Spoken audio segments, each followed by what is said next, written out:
Idosa visitava o túmulo do filho. Todo sábado, porém, um dia ela encontra uma jovem colocando flores em seu túmulo e chora ao descobrir quem era. Com licença. Minha voz saiu mais fraca do que eu pretendia. Parei a poucos metros da lápide de mármore frio, meu coração batendo descompassado no peito. As flores que eu trazia, os lírios brancos que meu filho tanto gostava, quase caíram das minhas mãos trêmulas. O que você está fazendo aqui? Ali, ajoelhada na grama úmida da manhã, estava uma jovem. Ela não devia ter mais de 25 anos. Usava roupas simples, um vestido de algodão que já parecia ter tido dias melhores, e seus cabelos estavam presos de um jeito rápido, como se ela tivesse saído de casa às pressas. Ela estava chorando. Não era um choro silencioso. Eram soluços profundos que balançavam seus ombros. Ela terminava de ajeitar um pequeno buquê de margaridas simples perto da inscrição. Aquele era o meu lugar. Aquele era o meu ritual. Todo sábado, nos últimos 6 meses, eu vinha. Eu limpava a lápide, colocava os lírios frescos e conversava com meu filho. Era o meu momento, a minha dor. E aquela jovem estava invadindo. Ela se assustou ao me ouvir. Levantou o rosto, vermelho e inchado de lágrimas, e me olhou com pânico, como uma criança pega fazendo algo errado. Senhora, me desculpe. Eu não queria... Eu já estou de saída. Ela se levantou rápido, limpando as mãos sujas de terra no vestido. Eu dei um passo à frente, ainda confusa. O cemitério estava silencioso, exceto pelo canto distante de um pássaro e os soluços que ela tentava engolir. Eu venho aqui todo sábado, eu disse, tentando manter a voz firme. Este é o túmulo do meu filho. Os olhos dela se arregalaram, e então, para minha surpresa, as lágrimas voltaram com mais força. Eu sei, ela sussurrou. Eu sei quem o senhor é. Aquilo me atingiu como um tapa. Como ela sabia? Olhei para ela, tentando entender. Ela não era uma das colegas de trabalho dele, aquelas mulheres de terninho e olhar focado que apareceram no enterro. Ela não era nenhuma filha de amiga minha. Eu nunca a tinha visto. Você o conhecia? Perguntei. Era colega de escritório? Ela balançou a cabeça rapidamente, olhando para o chão. Não foi isso. Nós éramos... Ela parou, mordendo o lábio, como se estivesse com medo de dizer as palavras. Eu senti uma impaciência crescendo em mim. Diga, minha filha, quem é você? Ela respirou fundo. Meu nome é Brenda. Eu fui a namorada dele. O mundo pareceu parar por um segundo. O ar ficou parado. Namorada? Eu olhei daquela moça simples para o nome polido do meu filho gravado na pedra.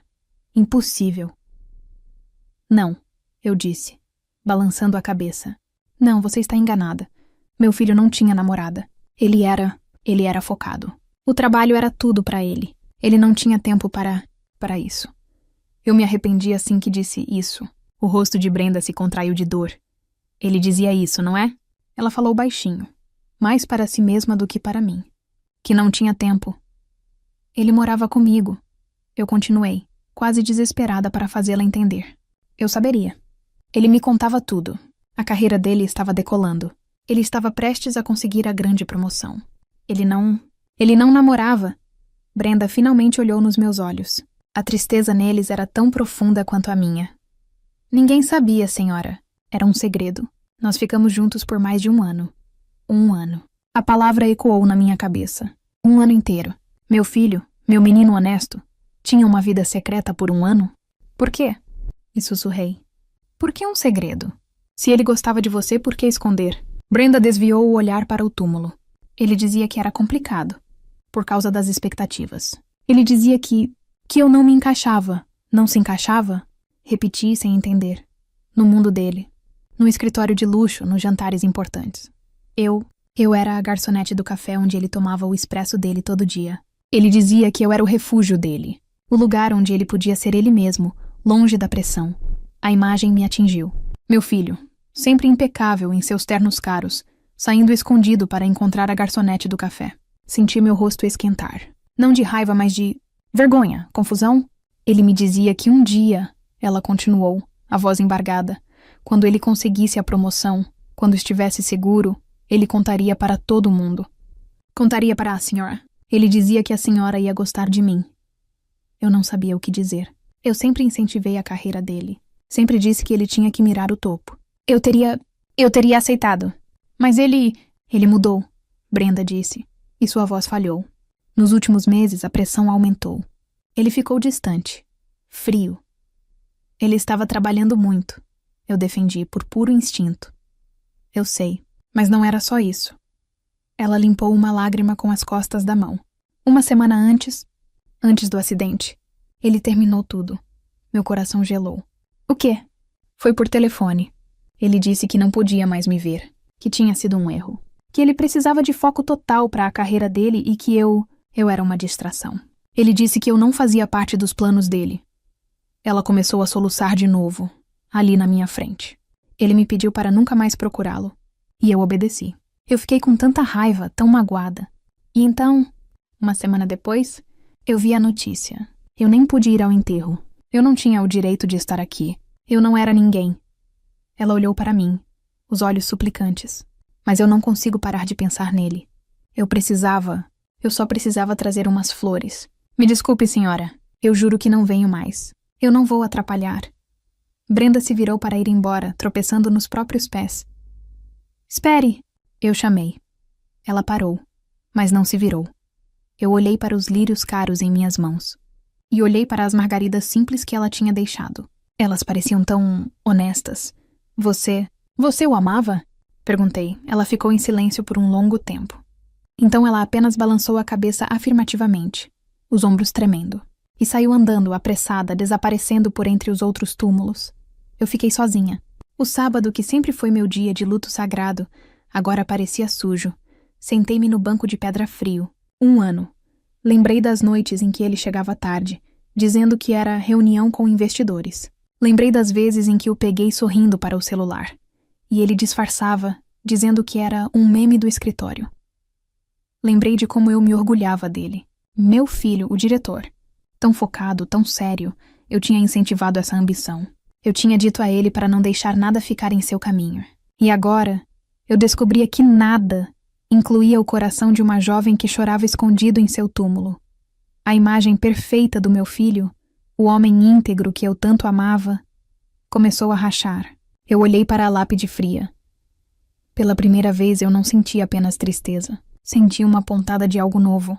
Algo que parecia decepção. Quem era de verdade o homem que eu estava chorando? As semanas seguintes àquele encontro no cemitério foram as mais longas da minha vida. O luto, que antes era uma tristeza pesada e constante, agora tinha se misturado com uma confusão amarga. Eu mal dormia. A imagem do meu filho, do meu menino de ouro, estava manchada. Eu tentava lembrar dele, das nossas conversas, e agora tudo parecia diferente. Cada reunião de negócios até tarde, cada viagem de trabalho de fim de semana, teria sido tudo para encontrar Brenda? E por que a crueldade? Por que terminar daquele jeito por telefone depois de 1 ano? Eu estava na cozinha, numa terça-feira chuvosa, olhando para a xícara de chá intocada, quando meu telefone tocou. Era um número que eu não conhecia. Alô? Atendi sem ânimo. Senhora. Senhora Vanessa? A voz do outro lado estava quebrada pelo choro, abafada, quase irreconhecível. Sim, é ela. Quem está falando? É a Brenda do cemitério. Me desculpe ligar. Eu sei que eu não devia. Eu peguei seu número na lista telefônica. Me perdoe, eu juro que... Brenda! Eu a cortei, meu coração disparando. Acalme-se. O que aconteceu? Você está bem? Não sou eu. Ela soluçou e um som de pânico puro atravessou a linha. É o meu filho. Ele está muito doente. Eu não sei o que fazer, senhora. Eu não tenho ninguém. Ninguém. Seu filho? E repeti confusa. Onde você está? Eu estou no hospital público, na emergência infantil. Ele está com uma febre que não passa, ele mal responde. E eu estou sozinha. Eu estou com tanto medo. Por favor, a senhora pode vir? Eu sei que é pedir muito. Eu sei que eu não sou nada sua, mas eu só não quero ficar sozinha. Por favor. A súplica dela, o desespero de uma mãe, cortou toda a minha confusão. Não importava quem ela era. Ela precisava de ajuda. Qual é o hospital? Me passe o endereço. Estou indo para aí agora. Peguei minha bolsa e saí correndo, sem nem me preocupar com o guarda-chuva. Dirigi pela cidade, o limpador de para-brisa lutando contra a tempestade, que parecia refletir a bagunça dentro de mim. A ala infantil do hospital público era um mundo à parte. Era caótica. Luzes fluorescentes que piscavam. O cheiro forte de desinfetante. Crianças chorando em todos os cantos. E pais com os rostos marcados pela exaustão.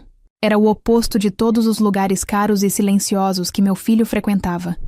Eu a vi num canto, encolhida em uma cadeira de plástico laranja. Ela parecia ainda menor do que eu me lembrava. Pálida, com olheiras profundas. Ela balançava suavemente um pequeno pacote de cobertores em seus braços. Brenda, eu chamei. Ela levantou a cabeça. O alívio que tomou conta do rosto dela ao me ver quase me fez chorar. Senhora Vanessa. A senhora veio. Meu Deus, obrigada, obrigada. O que aconteceu? O que os médicos disseram? E perguntei me aproximando. Foi então que eu vi o rostinho dele. O menino estava adormecido, mas era um sono agitado. Ele devia ter uns 3, talvez 4 anos. Era pequeno, frágil, e sua pele estava pálida e úmida de suor. É o Arthur, ela sussurrou, ajeitando o cobertor. Meu filho, a febre começou há 3 dias. O médico do posto de saúde disse que era uma gripe. Mas hoje ele mal acordou. Eu entrei em pânico e peguei um táxi para cá. Estamos esperando os resultados dos exames de sangue. Enquanto ela falava, Arthur abriu os olhos por um instante. Olhos sonolentos, febris e familiares. Meu estômago gelou. Eu olhei para os olhos do menino. E então eu olhei para Brenda. E de volta para o menino, aquele formato. Aquele olhar. Era o olhar do meu filho. Era o olhar do meu marido. Era o olhar da minha família. Brenda, comecei. Minha voz falhando. Quem é o pai desse menino? O rosto de Brenda se desfez. Ela sabia naquele instante que eu tinha visto. Ela começou a chorar. Silenciosamente desta vez. As lágrimas escorrendo pelo rosto e pingando no cobertor de Arthur. É por isso que eu te liguei. Ela sussurrou, olhando para os lados, como se as paredes tivessem ouvidos. Eu não sabia mais o que fazer. Eu jurei a mim mesma que nunca contaria, que eu daria conta sozinha. Me responda, Brenda. Eu segurei o braço dela. Eu precisava ouvir. Quem é o pai do Arthur? Ela me olhou nos olhos, a dor de anos guardada ali. É ele. É o seu filho. Eu cambaleei para trás, como se tivesse levado um soco. Não pode ser. Minha mente tentou fazer as contas. O acidente foi há 6 meses. Esse menino, ele já é grande. Você disse que namoraram por 1 ano. Nós tivemos idas e vindas, senhora. Ela disse, a voz cheia de vergonha.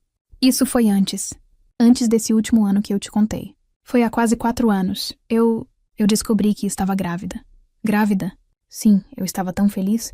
Eu era jovem, eu sei, mas eu o amava. Eu achei que ele também ficaria feliz. Que construiríamos uma família. Ele sabia? Perguntei, a palavra saindo como veneno. Meu filho sabia? Que tinha um filho. Ela balançou a cabeça afirmativamente. A miséria tomando conta dela. Ele sabia. Eu contei. E o que ele fez? Perguntei, minha voz ficando dura. Eu o encontrei. Naquele café onde nos conhecemos. Eu estava nervosa, mas feliz. Mostrei a ele o exame positivo. Ela fez uma pausa, engolindo em seco, como se a memória ainda a machucasse fisicamente. Ele ficou pálido, senhora. Ele olhou para os lados com medo que alguém estivesse ouvindo. A primeira coisa que ele me perguntou foi: Você tem certeza que é meu? Eu fechei os olhos. Eu podia ouvir a voz dele, a voz fria e calculista que ele usava nos negócios. Eu jurei que era, Brenda continuou. E ele deu uma risada curta, sem alegria, e me disse: Brenda, olhe para você. E olhe para mim, onde um bebê se encaixa nisso? Onde você se encaixa nisso? Ele não disse isso, eu sussurrei, mais para mim mesma do que para ela. Ele disse: Minha carreira está decolando. Eu estou prestes a ser promovido. Eu não posso ter esse problema agora.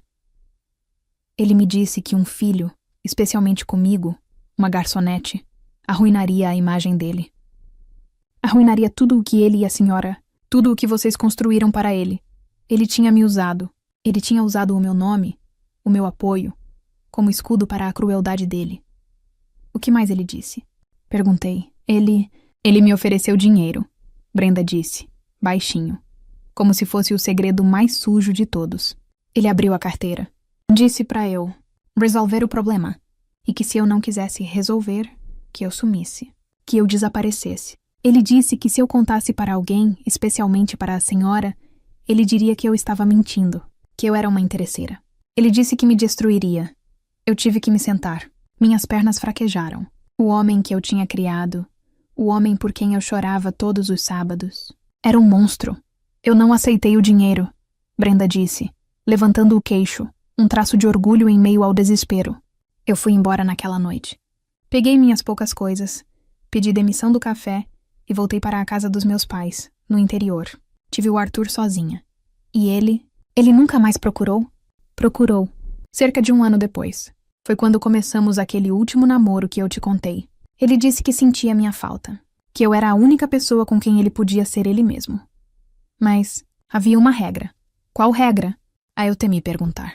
Nunca falar sobre o Arthur. Para ele, o Arthur não existia. Era o preço para tê-lo de volta.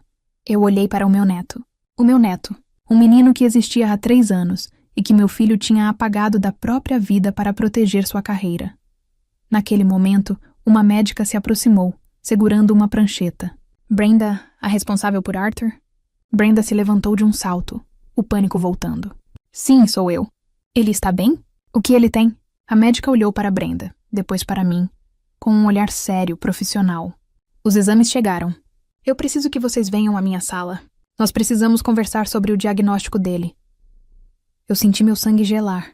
O tom de voz da médica não era o tom que se usa para dar boas notícias. Brenda apertou o braço do meu casaco com tanta força que seus nós dos dedos ficaram brancos. Eu apenas balancei a cabeça para a médica, incapaz de falar, e segurei Brenda pela cintura. Por aqui, disse a médica, nos guiando para uma sala pequena, pouco mais que um armário, com uma mesa e 3 cadeiras. Nós nos sentamos. Brenda tremia tanto que a cadeira fazia barulho no chão. A médica sentou-se à nossa frente e juntou as mãos sobre a mesa. Eu vou ser direta. Ela começou com um olhar que misturava profissionalismo e compaixão. Os exames de sangue do Arthur são preocupantes. Ele não está com uma gripe.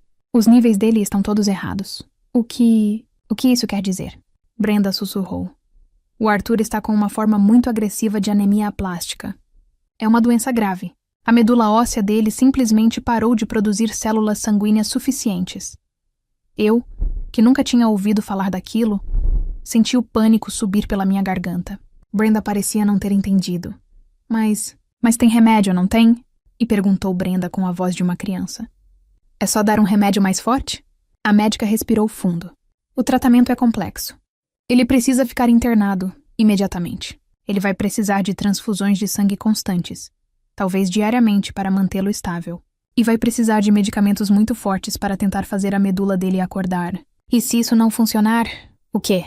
Perguntei, minha voz saindo áspera. Ele vai precisar de um transplante de medula óssea. É a única cura. Brenda soltou um gemido baixo, um som que parecia vir do fundo da alma. Transplante. Ela repetiu, a palavra pairando no ar como uma sentença. Meu Deus, mas... E o custo? Esse hospital... Ele cobre? A médica desviou o olhar por um segundo. E essa foi toda a resposta que precisávamos. Nós faremos o que pudermos aqui, ela disse cuidadosamente. As transfusões, a internação inicial. Mas os medicamentos específicos, os imunossupressores, são caríssimos. E o hospital nem sempre os tem em estoque. E o transplante? A fila no sistema público é longa. E encontrar um doador compatível é... difícil. Quanto? Perguntei. Quanto custa esse tratamento? Os remédios, tudo. A médica me olhou, avaliando-me. Senhora, estamos falando de um tratamento que pode custar centenas de milhares. É um processo longo, de anos. Só a medicação inicial para o primeiro ciclo, se comprada particularmente, já passa dos... Ela disse um número que fez o ar sair dos meus pulmões. Era o valor de um apartamento. Era o valor de uma vida inteira de economias. Brenda simplesmente parou de chorar. Ela ficou imóvel, o rosto pálido como cera, os olhos vidrados. O desespero era tão grande que tinha secado suas lágrimas. Saímos da sala da médica e voltamos para o corredor barulhento. Brenda andava como uma sonâmbula. Eu a guiei até as cadeiras laranjas e ela desabou. Eu não posso. Ela sussurrou, olhando para o nada. Eu não tenho. Ela se virou para mim, os olhos vazios. Eu não tenho, senhora Vanessa. Eu não tenho nada. Ela começou a falar, rápido, como se precisasse confessar. Quando eu voltei do interior, eu voltei porque meus pais são muito pobres. Eles mal davam conta deles mesmos. Eu consegui esse emprego novo, de recepcionista. Achei que estava melhorando de vida. Mas o aluguel aqui é tão caro. A creche do Arthur. A comida. Eu vivo de salário em salário. Eu não tenho reserva. Eu não tenho nada para vender. Eu não tenho ninguém. Ela agarrou minha mão. O que eu vou fazer? Eu vou ver meu filho. Eu vou ver ele. Ela não conseguiu terminar a frase. Ela dobrou o corpo para a frente, a cabeça entre os joelhos, e soluçou. Eu fiquei em pé, olhando para aquela cena. Para aquela mãe, destruída pela pobreza e pela doença. E pensei no meu filho. Pensei nele, em seus sapatos caros, em seu relógio importado. Pensei na imagem que ele tanto queria proteger. A imagem que eu incentivei. Você tem que parecer um vencedor, meu filho. Não se misture com quem não pode te acrescentar nada. Minhas palavras voltaram para me assombrar. Eu tinha criado aquele homem frio, que ofereceu dinheiro para que seu próprio filho não existisse. O mesmo homem que agora estava morto e enterrado, sem poder ver a destruição que tinha deixado para trás. Eu olhei para Brenda, soluçando de desespero por não poder salvar o filho, e pensei em mim, chorando no cemitério por um homem que não merecia minhas lágrimas. Todo o dinheiro que eu e meu falecido marido juntamos. Todo o patrimônio que eu estava guardando intacto para... Para quem? Para a memória de um homem que não valia nada? Naquele corredor frio de hospital, a decisão foi tomada. Não foi nem uma escolha. Foi uma certeza. Brenda, eu disse com uma firmeza que me surpreendeu. Ela levantou o rosto devastado. Vá até aquela médica. Diga a ela para começar o tratamento. O melhor. Particular. Diga a ela para encomendar cada remédio, cada exame, tudo o que o Arthur precisar. Brenda franziu a testa sem entender. Mas como? Eu vou pagar, eu disse. Ela piscou. O que, senhora? A senhora ouviu o que ela disse? É uma fortuna. É todo o dinheiro que a senhora tem. Sim, eu disse, sentindo um peso estranho sair das minhas costas. Mas para que serve o dinheiro, Brenda? Para ficar parado no banco, em nome de uma mentira? Eu passei a minha vida inteira me orgulhando da carreira do meu filho. E o que essa carreira fez? Fez ele abandonar o próprio sangue. Fez ele deixar você sozinha. Eu me ajoelhei na frente dela, no chão sujo do hospital. Esse dinheiro não é meu. É do Arthur. Sempre foi dele. Meu filho tirou dele o direito de ter um pai. Eu não vou deixar que ele tire o direito de viver. Os dias seguintes se transformaram em semanas. Arthur foi transferido para um quarto particular. Os melhores médicos foram chamados. O tratamento começou. Eu passava todos os dias lá. Brenda não saía do lado da cama, exausta, mas com um fio de esperança nos olhos. Eu trazia comida para ela. Eu cuidava dela, para que ela pudesse cuidar dele. E eu me aproximei do Arthur. Ele era um menino doce. Mesmo fraco, mesmo com as agulhas e os exames, ele tinha um sorriso tímido. Nas longas tardes, enquanto Brenda cochilava na poltrona, eu lia histórias para ele. Eu segurava sua mãozinha quente, a mesma mão que meu filho tinha se recusado a segurar. Oi, querido, eu sussurrei um dia, enquanto ele me olhava com aqueles olhos grandes e familiares. A vovó está aqui. A palavra saiu estranha da minha boca. Vovó. Eu nunca pensei que seria chamada assim. Ele sorriu para mim. Um sorriso fraco, mas genuíno. Naquele momento, olhando para o meu neto, o amor que senti foi avassalador, mas veio junto com uma onda de arrependimento tão profunda que queimou meu peito. Eu tinha falhado. Eu tinha me preocupado com as coisas erradas. Eu me preocupei com status, com carreira, com o que os outros iam pensar. E enquanto isso, meu filho se tornou uma pessoa cruel, e esse menino quase foi perdido. Uma noite, eu estava vendo Brenda tentar dormir, toda torta na poltrona, e Arthur dormia sob o efeito dos remédios. O quarto do hospital era bom, mas era frio. E eu pensei no futuro. O tratamento seria longo. Eu sentei ao lado de Brenda e toquei seu ombro. Ela acordou assustada. Está tudo bem, querida. Ele está dormindo. Ela relaxou. Obrigada por ficar, Vanessa. Eu não sei. Brenda, eu a interrompi gentilmente. Eu preciso te fazer uma pergunta. E eu quero que você pense bem. O que foi? Quando o Arthur tiver alta... Para onde vocês vão? Para aquele seu apartamento pequeno? Ela baixou os olhos. Eu não sei. Eu vou ter que arrumar outro emprego. Eu não sei como vou pagar as contas e cuidar dele ao mesmo tempo. Eu sei como. eu disse. Eu tenho uma casa. Uma casa grande com 3 quartos. Está vazia, cheia de silêncio e de lembranças de um homem que eu estou tentando entender. Ela me olhou confusa. Eu não posso apagar o que o meu filho fez, eu disse, sentindo meus olhos marejarem. Eu não posso dar um pai ao Arthur. Mas eu posso dar um lar. E eu posso dar uma avó. Peguei as mãos dela. Eu quero que vocês venham morar comigo. Os dois! Brenda abriu a boca, mas nenhum som saiu. As lágrimas escorreram pelo seu rosto. Eu não posso aceitar, Vanessa. Ela sussurrou. A senhora já fez tanto. A senhora salvou a vida dele. Eu não posso tirar sua casa também. Você não está tirando nada, eu disse, apertando suas mãos. Você está me dando. Você está trazendo vida de volta para aquela casa. Você está me dando uma família. Eu passei 6 meses chorando por quem eu perdi. Agora eu quero passar o resto da minha vida amando quem eu encontrei. Por favor, Brenda. Venham para casa. Trazer Arthur para casa foi como acender uma luz em um cômodo que estava fechado há anos. Minha casa, que por 6 meses tinha sido um mausoléu silencioso, cheirando a poeira e tristeza, de repente, ganhou vida.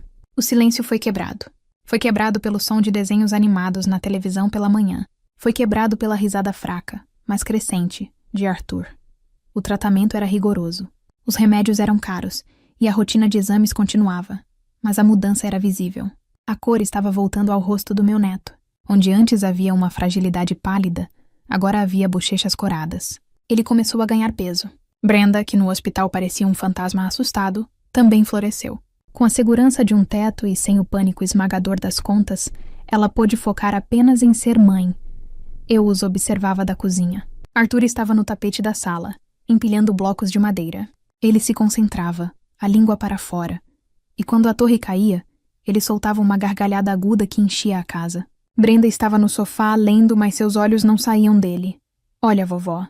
Arthur gritou para mim, apontando para uma torre torta. Eu fiz um prédio.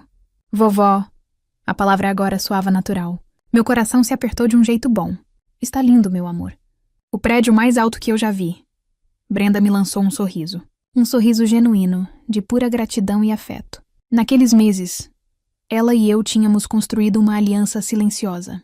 Não éramos sogra e nora. Éramos 2 mulheres que amavam o mesmo menino, cada uma à sua maneira. Mas a alegria não vinha sem dor. Naquela noite, depois que Arthur dormiu e Brenda foi tomar um banho demorado, eu vaguei pela casa. Passei pelo corredor e parei em frente à porta do quarto do meu filho. Eu a mantinha fechada desde sempre. Girei a maçaneta. O mesmo cheiro de antes.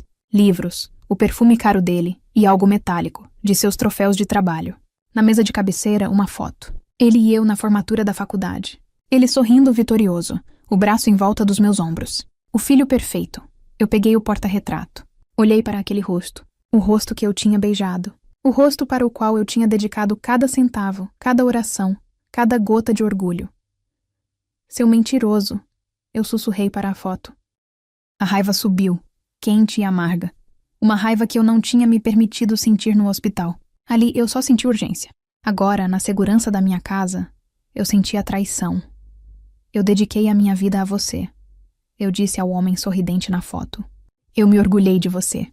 Eu disse a todos que você era o melhor dos homens. Íntegro. Focado. A palavra focado saiu como um cuspe. Você não era focado. Você era cruel. Você era fraco. Lembrei de Brenda me contando como ele a rejeitou. Como ele usou meu nome, meu incentivo, como desculpa para ser um covarde. Ele temia o que eu pensaria. Ele me usou como escudo. Percebi que eu não estava apenas de luto por um filho morto. Eu estava de luto pela ideia de um filho que nunca existiu. O homem que eu amava, o meu menino de ouro, era uma farsa. Uma farsa que eu mesma ajudei a construir. Com minhas expectativas, meu orgulho, minha ambição por ele. Eu chorei. Mas não foi o choro do cemitério. Não foi o choro da saudade. Foi um choro de decepção.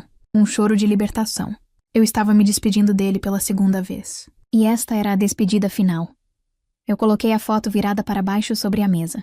Você não vai mais me machucar, eu disse para o quarto silencioso. Na manhã seguinte, eu estava ao telefone com o gerente do meu banco e logo depois com o advogado da família. Vanessa? Que surpresa. Como você está, querida? Disse o advogado, com a voz paternalista de sempre. Eu estou bem, respondi, minha voz firme. Eu preciso fazer alterações em todos os meus documentos. Meu testamento, minhas contas. Houve uma pausa. Ah, claro, você quer doar para alguma causa? Em memória do seu filho? Não, eu disse. Eu quero mudar o beneficiário. Tudo. Cada centavo que eu tenho. Cada centavo que ele deixou nas contas conjuntas. Tudo o que seria dele. O silêncio na linha foi total. O quê? Vanessa, você tem um neto? Sim, eu disse olhando pela janela, onde via Brenda empurrando Arthur num pequeno balanço que instalei no jardim. Eu tenho. E o meu filho fez tudo o que podia para garantir que esse menino não tivesse nada. Ele o abandonou. Ele negou o próprio sangue. Eu respirei fundo. Eu não vou honrar a memória do meu filho fingindo que ele era perfeito. Isso seria um insulto ao Arthur e à Brenda. A única maneira de honrar a vida que eu dei a ele é corrigindo o erro terrível que ele cometeu. Eu entendo, disse o advogado, o tom dele mudando de paternalista para respeitoso. Eu não quero que meu filho seja lembrado como o diretor de sucesso, continuei, sentindo uma calma que eu não sentia há anos. Isso não importa mais. Mas enquanto eu estiver viva, vou garantir que o filho dele tenha tudo o que ele covardemente lhe negou. Todo o patrimônio que ele acumulou, todo o dinheiro que ele ganhou para proteger a imagem dele. Agora vai servir para proteger o menino que ele jogou fora. Foi um processo longo. Papéis, assinaturas, burocracia. Mas a cada assinatura, eu sentia um nó se desfazendo dentro de mim. Eu não estava apagando meu filho. Eu estava reescrevendo o final da história dele. 3 meses depois, o sol de sábado nasceu. Por um momento, o hábito quase me levou. O hábito de me vestir de luto, comprar lírios, ir para o cemitério. Mas eu fui acordada não pelo meu despertador, mas por um peso na minha cama. Vovó, acorda! Arthur pulou em cima de mim, rindo. A Brenda tá fazendo panqueca! Com chocolate. Eu abri os olhos. O cheiro de café e panquecas enchia a casa. Eu o abracei com força, sentindo o cheiro do cabelo dele. Já vou, meu amor. Já vou.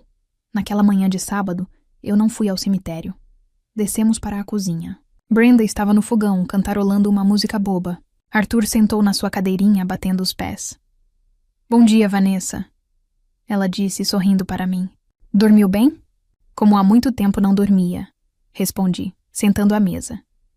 Enquanto eu colocava o café na minha xícara, olhei para eles. Aquele era o meu lugar agora. Não era um lugar frio de mármore e silêncio. Era uma cozinha quente, barulhenta e cheia de vida.